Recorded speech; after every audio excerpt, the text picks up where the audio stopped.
Wonderful. So I would like to thank everyone for coming to this session. I hope you find it useful. I am going to let my three panelists introduce themselves, and then I'm going to step back out of the way and let them uh, walk through. So, Ms. Herzing, would you please go first? Sure thing. Good evening. I'm Lily Herzing. I'm the transition support teacher at Wooten High School. Hi, I'm Katie Haig. I am a DSS counselor at Montgomery College. Hi, I'm Hannah Witchy. You can call me Hannah.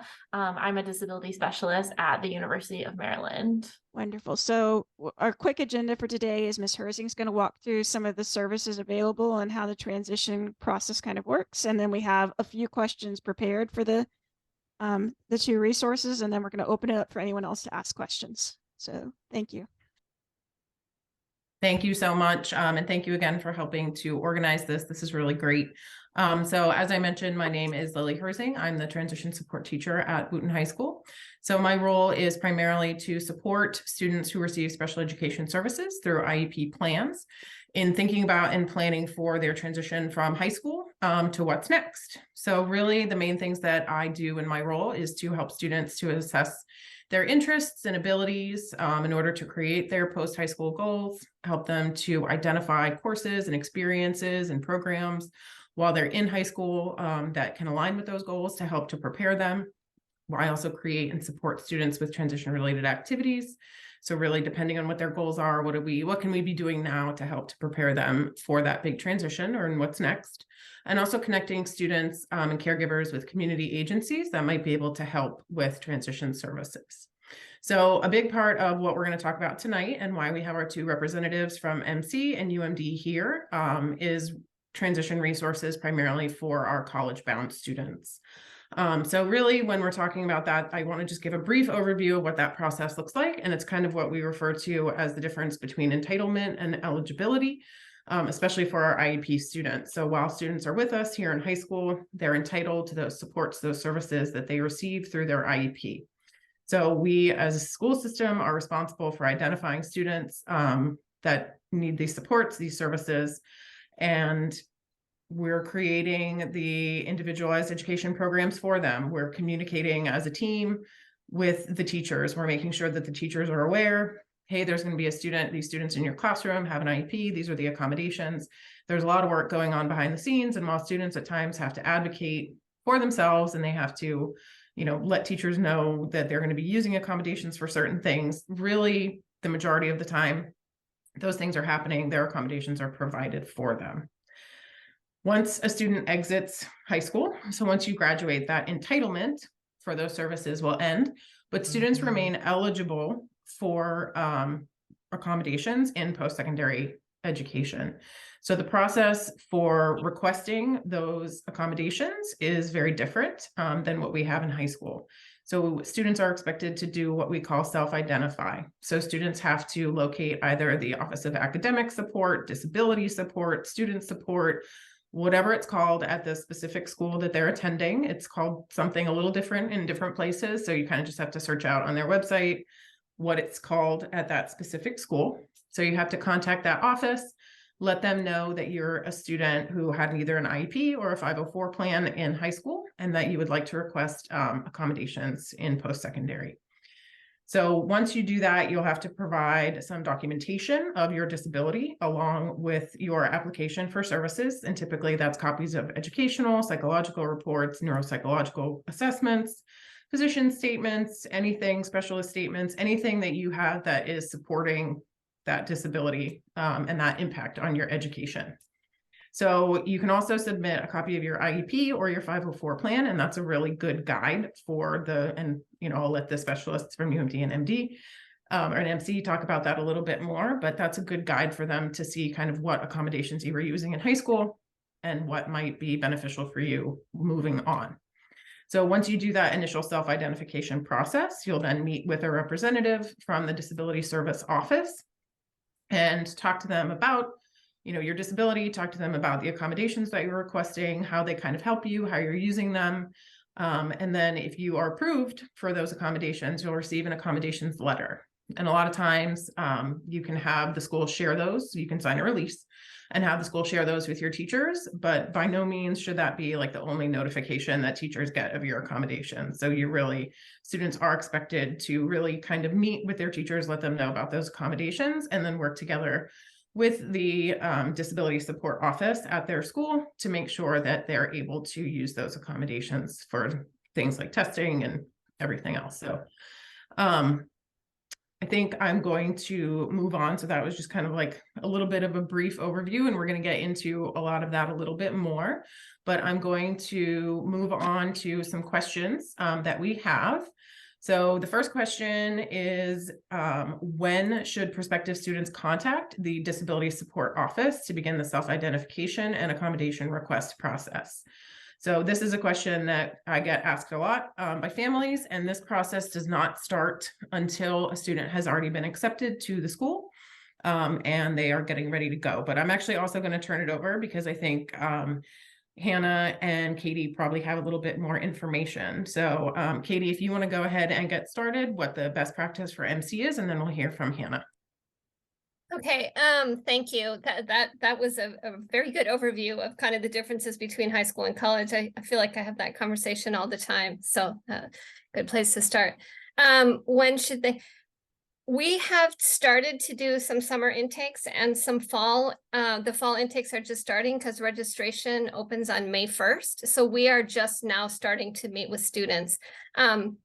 New students. It is a little early because, you know, your students in high school are not all the way out of high school yet. So you're probably going to want to touch base with us again in late August, although that is our busiest time. But just to, again, go over kind of what you do next. Once you get your accommodation letter, what happens next. But we're starting to see students certainly now toward the end of April and for sure into May.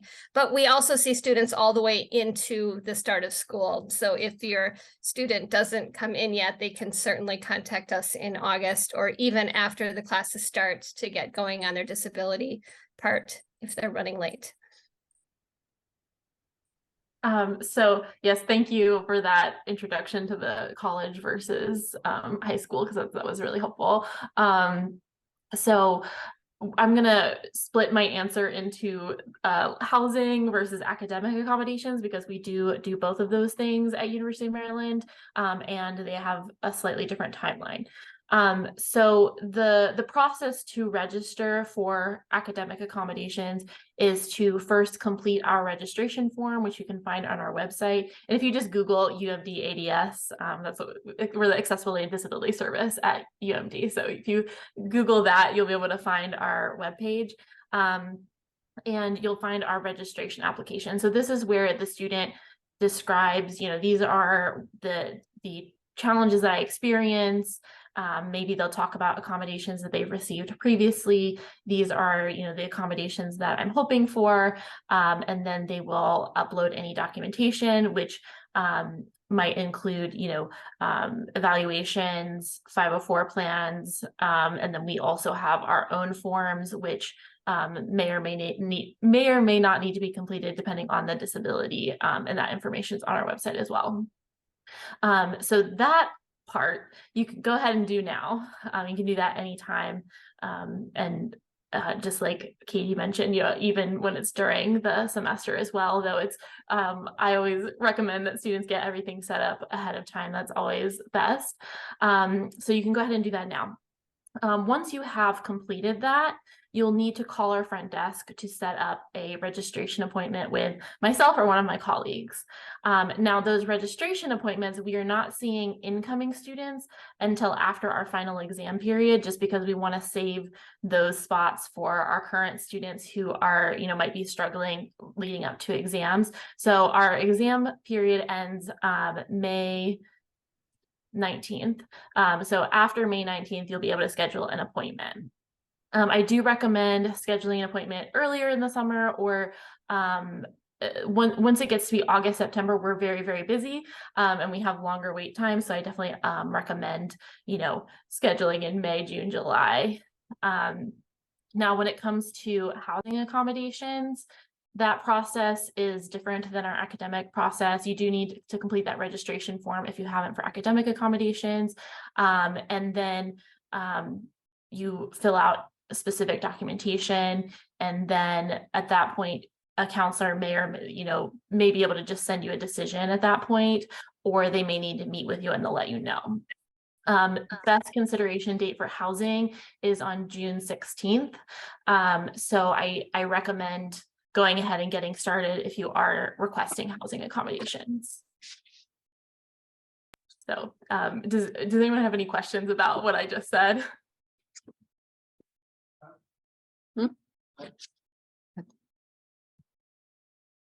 I think that was clear. Thanks. Okay, great. Thank you so much. What is your typical ratio of students to counselors? So roughly and also what percentage of students at the school receive services, would you say?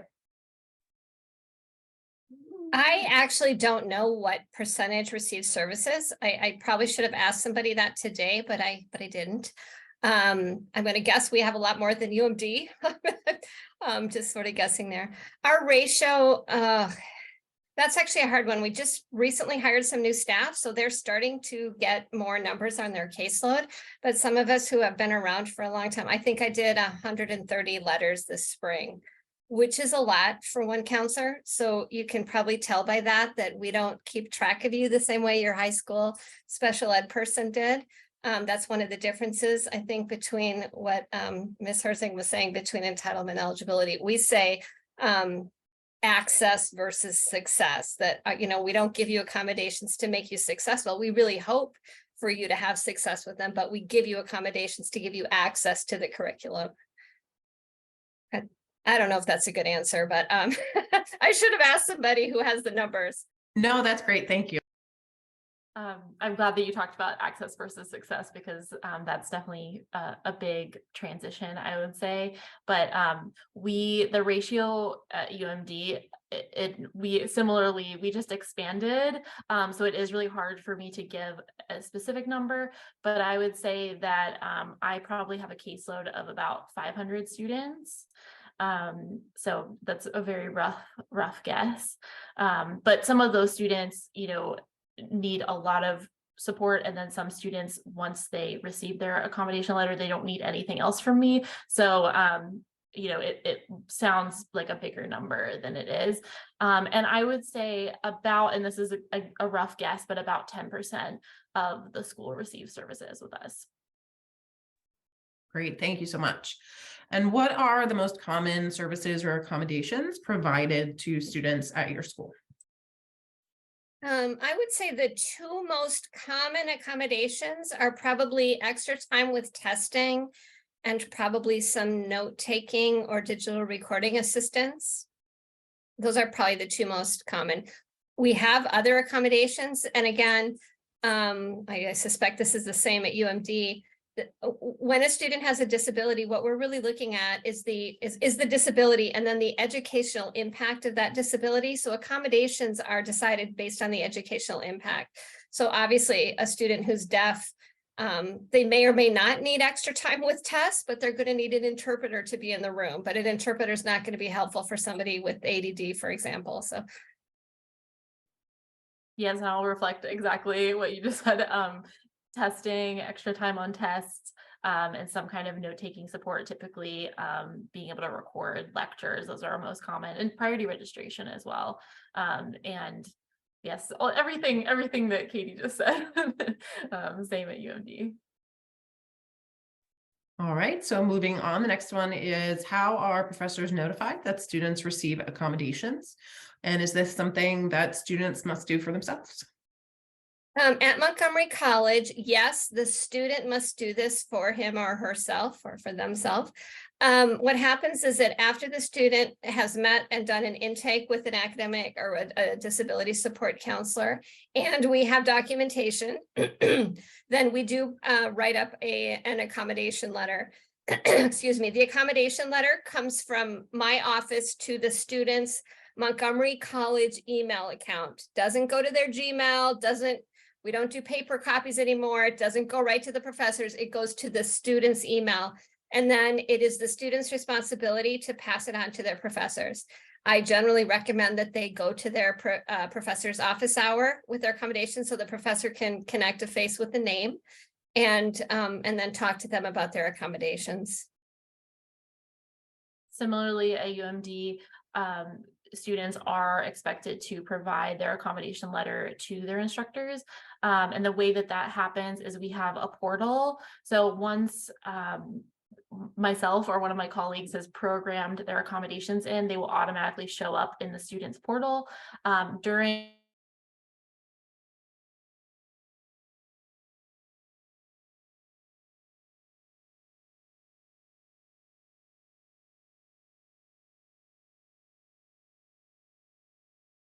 each instructor, they can do that if they want to. And then we also recommend meeting with instructors. Just because you've sent an accommodation doesn't mean that you want to use it for that class. So you need to go and let your instructor know, hey, I actually do want to use this accommodation, and then talk about the logistics, because the logistics may be different depending on the class. So students will want to have that conversation with their instructors. Great. And when students do have extended time, where do they typically take their exams? And also, how is the privacy of a student's disability maintained in this situation? And what is the protocol for services in situations like a pop quiz or something like that? So at Montgomery College, for face-to-face classes, students, well, I guess this is sort of before the pandemic. The pandemic kind of changed things. But anyway, before the pandemic, in face-to-face classes, when students would take tests in a classroom, those students would go to our assessment center to take the test, to make sure that they got their extended time.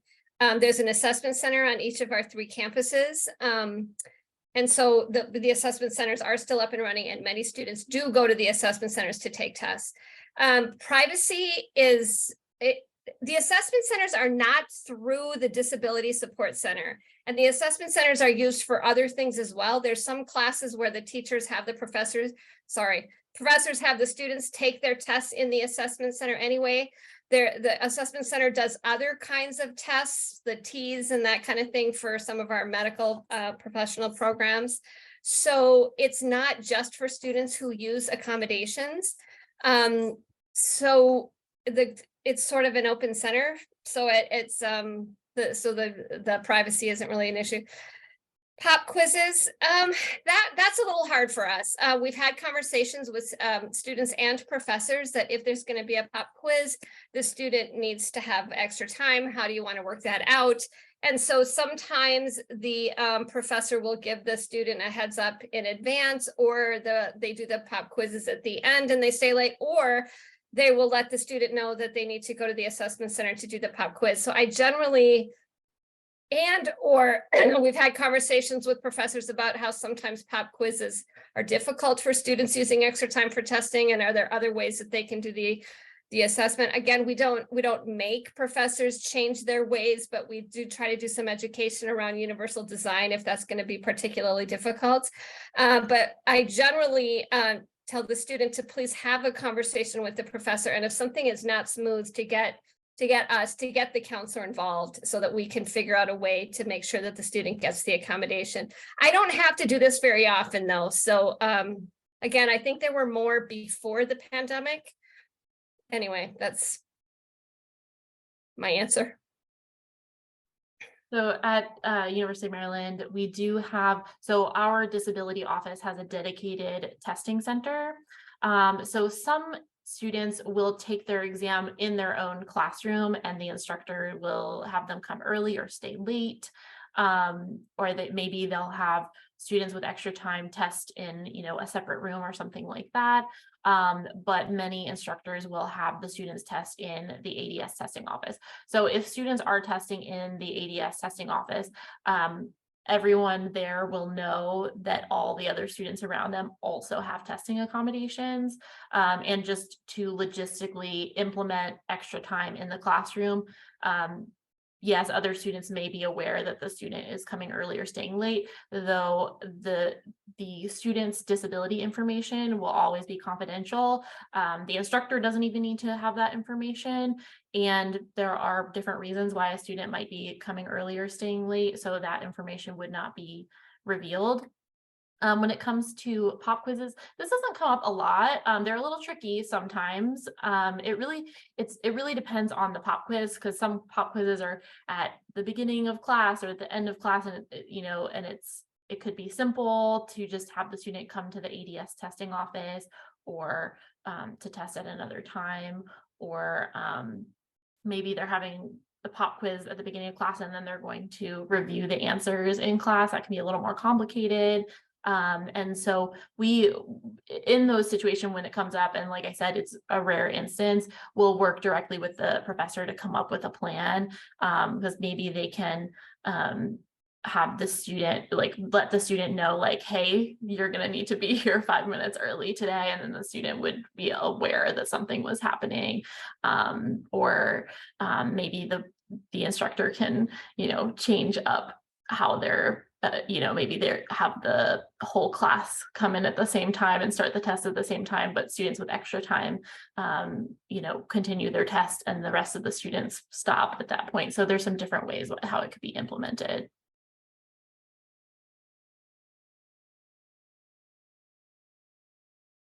All right. So right. the next, oh, sorry. Yeah, I'm going to let, I was just going to say, I'm going to let Jessica go ahead and take over now. Thanks. So does the student have an advisor in both your department and a regular advisor? Or if so, how do they work together? Or otherwise, how does the disability department support advising? At Montgomery College, all of the DSS counselors are also advisors. And when I say advisors, we're like entry advisors. So if a student comes to us, particularly in June or July, and they haven't seen another advisor, then we can look at their placement information. And if they hopefully know what their major is, we can look at that and help them pick their first semester classes. Particularly if they're, going to consider possibly taking less hours in their first semester, that kind of thing. We do also have students that see a regular counselor in counseling and advising before coming to DSS, and that is okay too, because plenty of people do that. So I don't want to have a student think, oh, I've already seen a regular counselor, now I can't go to DSS. You certainly can come to DSS if you already have another advisor, but in our office, we do both. Do we speak to the regular advisors? If we have a need to speak to another person on campus, we do. We don't, like, a little bit like what Hannah said, we don't disclose what the disability is. And then after the first about 24 hours or so, a student is generally transferred to an advisor in their department. So particularly for, engineering or physics or math, we're going to send them to a departmental advisor, but usually they're pretty well established at Montgomery College before that happens. So we have advising happening in the program area and advising happening in DSS and advising happening in counseling and advising. It sounds rougher than it is. At UMD, we do not do any sort of academic advising. And so students do all have advisors in their major departments. And I do often recommend to my students that they go talk to their academic advisor about something. And I'll also talk to them, kind of coach them on, hey, like, this would be a good thing to talk to them about, but I don't have access to information about the courses or the knowledge to be able to assist a student in, selecting the right courses for their major or anything like that. And yeah, I typically don't work with academic advisors. I have in sort of specific situations, but that doesn't come up very often. All right. What assistive technology, if any, is provided by university, college, versus what a student must purchase or provide for themselves? My dog is a little whiny here, so I'm going to pet him and see if he'll chill. We do provide some assistive technology, but if the student has something that they, definitely want or love, then it's going to be on the student to bring that in. So we do provide some text-to-speech software. It's going to be, again, dependent on the educational impact of the disability. So we're going to need to see that they need to use these. But anyways, a text to speech, a speech to text, some different note taking or digital recorder type items.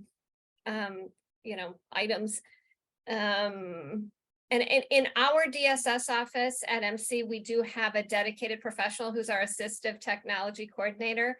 So she makes sure, for example, that the computers in the assessment center, for example, have different softwares installed if a student needs a text enlarger or something like that. And she will meet with students individually if we determine that they're going to need to look at some assistive technology.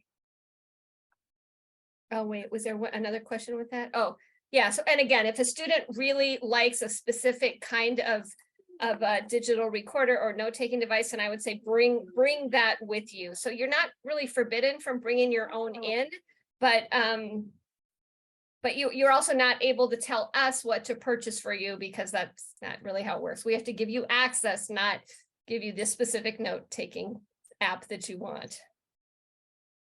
It's pretty much exactly the same at UMD. We do have a specific that we call it the AT lab, the specific technology lab, that that has, different devices for enlarging text and that sort of thing. Like we have a Braille printer, and we have some different things that are used a lot of the time by low vision students, but though other students may need them as well. But if a student is found eligible, some of the more common things that we have is software called Glean, which is audio note-taking software. So if a student is approved for audio recording lectures, they will also get access to a program that allows them to organize those audio notes, and also gives a transcript of the lecture, which a lot of students really, really like. If a student is approved for audiobooks, they would get access to a program called Kurzweil, which can turn any sort of textbook or PDF or anything like that into something you can listen to. So those are our most common pieces of assistive technology. But same, if you had anything that you really love, then you would need to provide that yourself. Great. So we haven't talked much about doors, but how does your team work with doors, especially near the end of your students' experiences? And is there, I went back when I went to school, there was an employment officer in college. I'm assuming they're still there. But do they offer services specifically for students with disabilities, or do you tend to refer them to the doors office for that kind of services? We actually have a doors counselor who comes on campus once a week, but she is for a very specific program that is for some of our students on the autism spectrum who are found college eligible by doors. Right now her name's Ruth. She comes on Tuesdays, and she will provide some sort of more one-on-one support with those students, because the DSS counselors' caseloads are so large. So that's one specific doors thing that we have. We have had other doors resources before, usually for students with fairly profound disabilities. I know a few years back, I had a student in a wheelchair, and doors provided a special kind of addition to a toilet up at the campus that she had a class on just for the semester. And I think at the end of the semester, they took that with. So they do provide some not even accommodations, but supports sometimes. All those, the students that do work with Ruth do have to be assigned to another DSS counselor in the office, because we're there, 5 days a week, and we're doing the accommodations. It's just that the doors person is doing some additional support. We do have a career and employment office on our campus. We do not separate the students with disabilities versus students without disabilities or who haven't identified in the employment office. So we do sometimes work with students. I refer a lot of students down to that office. They're right underneath me right now, which is why I say down. And I don't send a lot to doors for employment, but I know some students do tell me that the whole point of doors is to get them employed. So sometimes they're working outside of their relationship with me with the doors counselor, which is also obviously fine. We don't interact with doors. I have had students who had services with doors that, kind of went along with our services. But yeah, we don't specifically interact with them. And we do have a career office that all students have access to, and there is someone in the career office who specializes in disabilities. But they are very separate from our office, and I don't know, I can't give a lot of information on what they do there. Which means this last question may or may not be something you can answer, but do you track your former students after graduation to, gauge success for those students with disabilities? And if so, if you have a success story or two, that'd be, I think, a very nice way to end the formal question section. Well, I think you guys probably know that we're a community college, so it's an associate's degree. So when our students go to UMD or somewhere else, that for us is a success. So I guess we pass them over to Hannah and her crew and see what happens. We don't do a lot of tracking. I do have some students who stay at MC for a lot longer than 2 years. So it could be just sort of 2.5 to 3 years. It could be 6 years. I mean, we sort of run the gamut. And of course, because we're a community college, we have students taking 1 class, 2 classes, 3 classes, a whole variety of students that are sort of full-time or part-time. And our services kind of remain the same based on that. A success story. I have had students transfer out a lot, which is great. And some students I keep in touch with more than others. But it's just sort of dropping a line here and there. We don't really have a formal way of keeping in touch. I think that our alumni office probably does, but they're not going to be separated by students with disabilities. We have had some students come back a lot later whose parents have given a grant or something to our office. So that has been nice. So yeah, for me, success is sort of finishing and moving on. And again, like I said, that might be transferring to a big place like UMD or smaller places as well. And plenty of students do that. We also do not track students.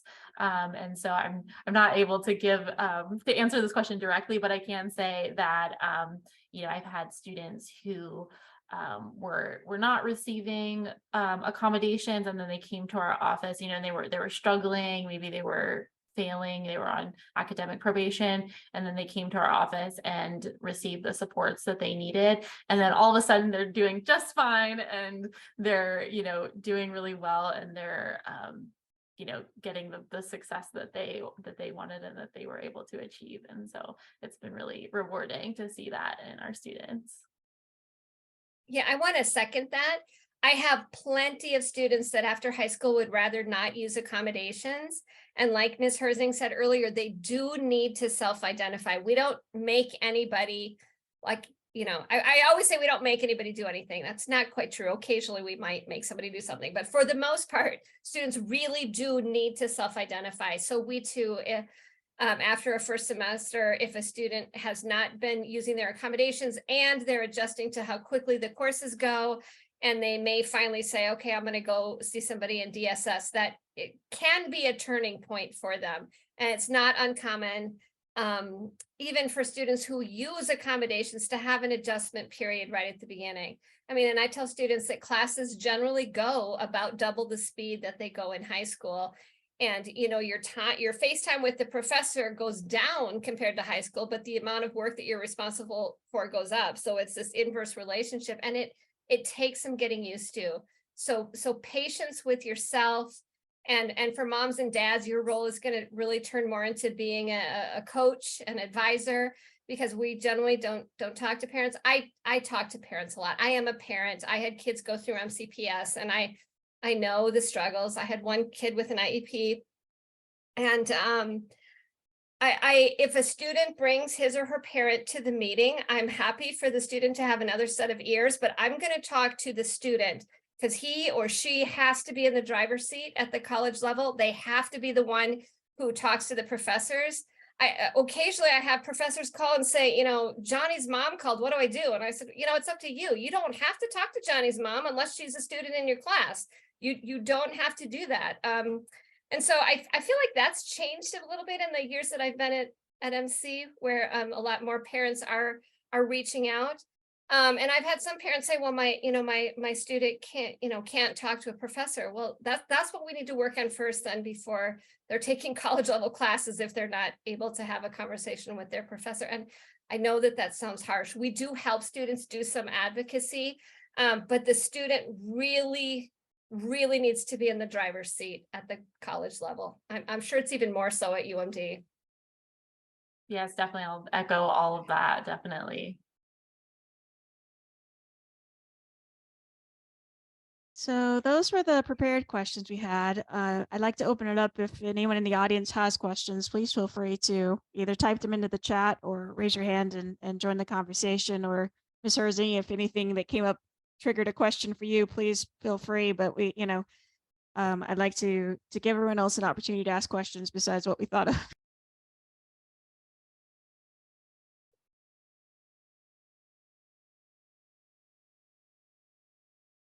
I do just want to add to the last that what we were just talking about, and what Ms. Haig was saying with students really being in the driver's seat and advocating for themselves. That is really something that, for us as, a school team, and for me, especially as a transition support teacher, that's really something that, we're here to help with, and in, incremental ways as students are getting older and older throughout high school, to help them build those self-advocacy skills, to get them more comfortable talking to their teachers, to give them ways to really figure out the ways that they are learning best, and to explain to others how they learn best. So if that's something that you feel like your student kind of needs help with, do feel free to reach out, and we can definitely make a plan to, as I said, kind of have them do a little bit more and more and more each year until they're ready to graduate.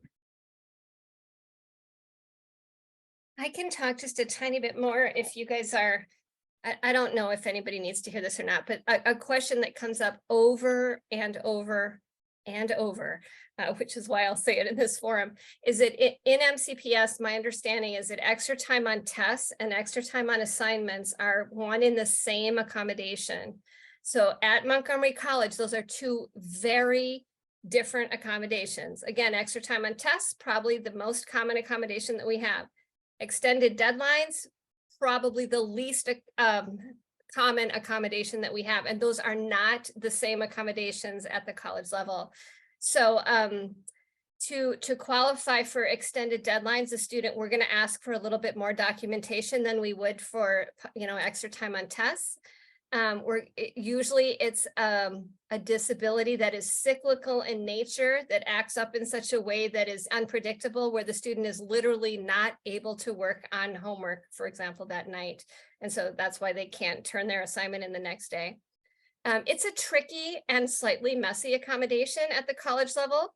And so over the years, we have decided to come up with an implementation plan that we ask the professor to fill out, where the professor can reflect on, we have some guided questions in there, and then they can really say what a reasonable extension is. You, the student, usually doesn't get to say what you think your extension should be. I need 2 more weeks. Well, that might not be reasonable in a writing class, because in 2 weeks, the next paper's already due.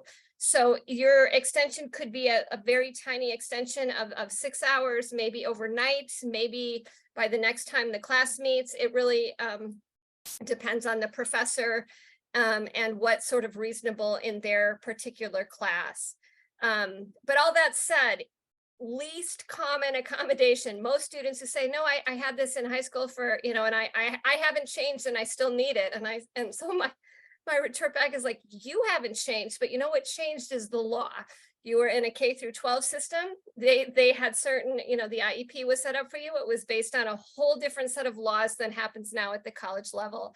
So even though you can tell me that you still need it, and I'm not even going to say I don't believe you, but I'm going to say that it's not necessarily reasonable at the college level unless you qualify in these ways that are very different from high school.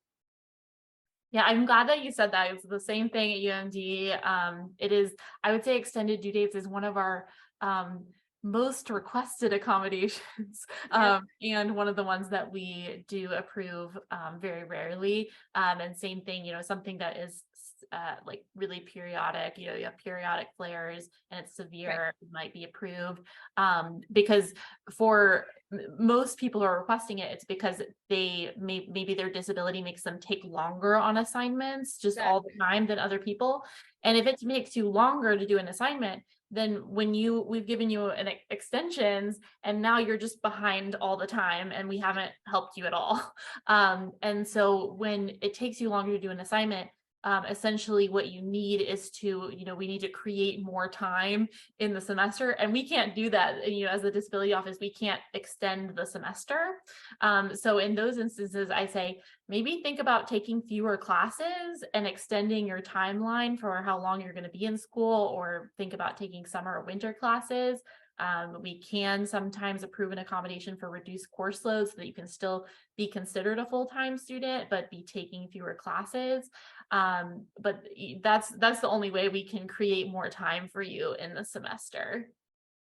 We say the exact same thing, that if if you have a writing class and have 5 papers over the course of the semester, you cannot wait till the last week and do the 5 papers. It's not going to work. It's not reasonable.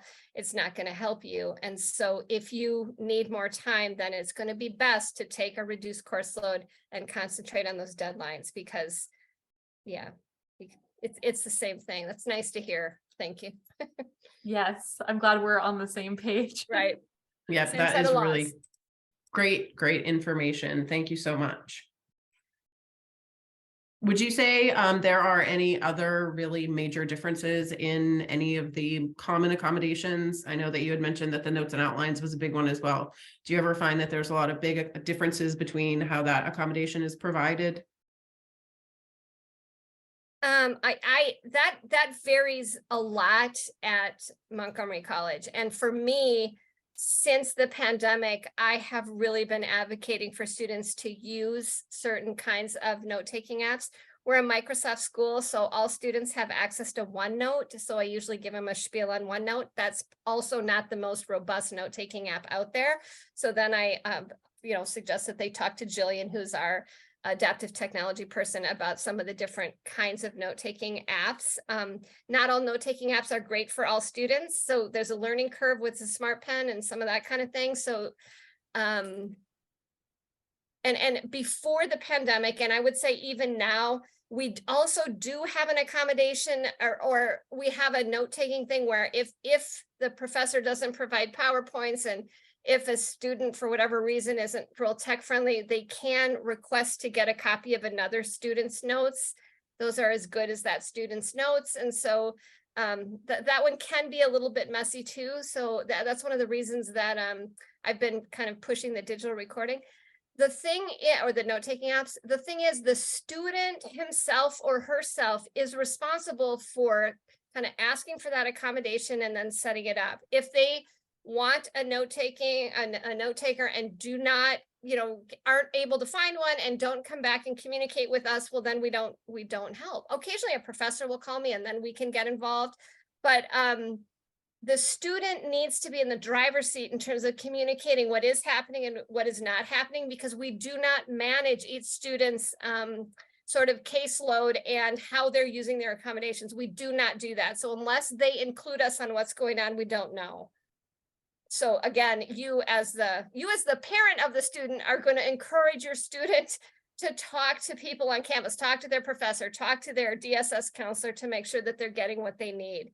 Because we don't keep track of them the way that your special ed teacher does in high school. It's just that's over with 12th grade. Yes, I would definitely agree with that. I want to be there to support all of my students, but I'm definitely not checking in on my 500 students to make sure everything's going okay. They do have to come to me to let me know what's going on. But we audio recording is our main note-taking support accommodation. There are situations where that doesn't work, and then we may be able to provide peer note-taking, and we do have systems in place to make that work. But yeah, it's only as good as the other students' notes. A lot of students ask me for teachers' notes because I think that's common in high school, and we don't provide that. We would provide PowerPoint slides. If the professor already has PowerPoint slides, then we would make sure that the student got access to those before class. But in high school, teachers' notes tend to be a lot more robust and helpful. In college, a lot of instructors, their notes are like hey, like, remember to tell that story about that my neighbor's cat or something like that. That's like totally unhelpful to a student trying to get the notes they need. So we do, audio recording is what we found is best for actually getting that information. And as I mentioned earlier, we do provide access to that software Glean, where you can get a transcript of the notes, and it has a lot of cool features to organize those notes as well. Yeah, we say the same thing. We do have an accommodation that says lecture notes, but if a professor does not, the professor is not expected to write a separate set of notes for the student with a disability. Or any student. So I'm really clear on that. Like, we can put that down, but really what it means is if the professor provides PowerPoints, then you and the whole class generally is going to have access to those PowerPoints if they upload them onto their Blackboard site. So the lecture notes, and I say the same thing, if a professor can look at a Post-it note with 3 words on it and talk for an hour, then his lecture note is that Post-it note, which is not going to be helpful for you.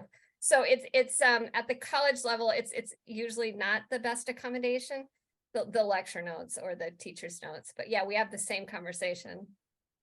So Katie, I'm going to ask a question I know the answer to that's kind of more specific to you than it is to UMD. But if students take dual credit classes, are they eligible for services from your department? Of course. Okay, I can talk on that for a long time too. They are absolutely able to get accommodations if they're dual enrollment or still in high school. We don't implement their IEP though. We do not do that.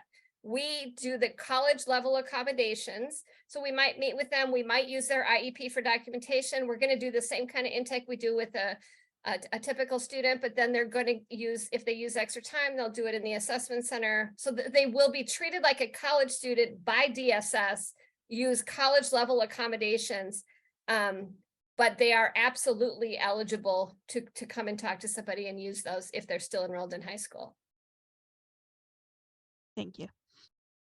And I think something worth mentioning about IEPs and 504 plans is that a lot of students come in expecting us to kind of copy and paste those plans, and we do not do that. We do use that as supporting documentation, and it can be really, really helpful to understand what you've been receiving, like what's been helpful, and what kind of support have you received. But at the same time, we one, are not required to use the accommodations from any other institution, and 2, we want to make sure that you have accommodations that are appropriate at a college level, and you may need some accommodations that weren't on your IEP because college is different. So we're going to really talk with each student to assess what's appropriate for that specific student in the setting that they are currently in, which is college.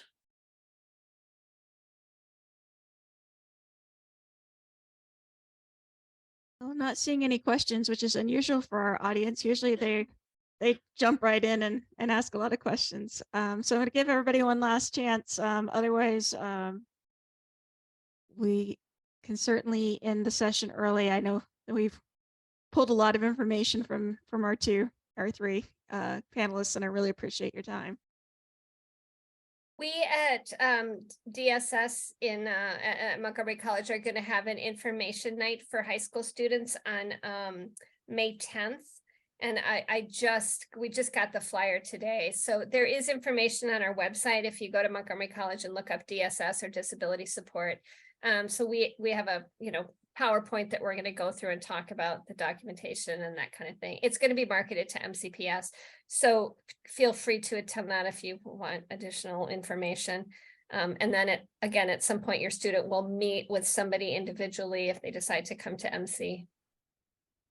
I wish we had something similar, but what you can do if you want to ask more questions, you can book a consultation appointment. So if you just call our office, you can book an appointment with myself or one of my colleagues just to ask questions, especially if your student's feeling really overwhelmed with the registration process, or even if you have a student who's like not decided if they want to come to University of Maryland and wants to just find out more, you can always book a consultation appointment with us.